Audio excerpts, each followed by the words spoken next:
twese dukorera amafaranga, bamwe tunahembwa angana ariko ntitunganya mikoro.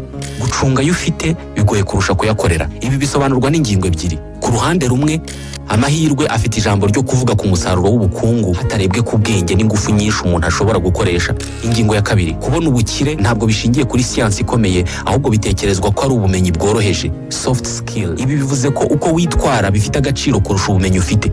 Soft skills ni ubumenyi bworoheje butigwa mu ishuri, ntibusomwe mu bitabo, umuntu aba bwifitemo. Ni ubumenyi bushingiye ku kurirana n'abarira, ugasekana n'abaseka.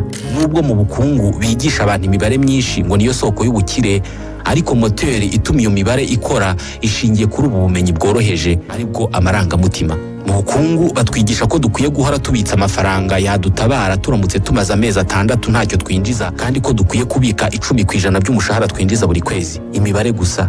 Nyamara ubucuruzi bwa nyabwo bukoreshwa amarangamutima.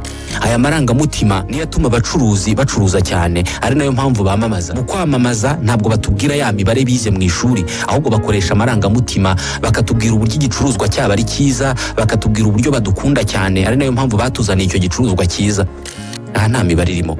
Rimwe na rimwe banirengagiza kutubwira amafaranga icyo gicuruzwa kigurwa, bakatubwira ko ari nk'ubuntu, byitwa soft skill.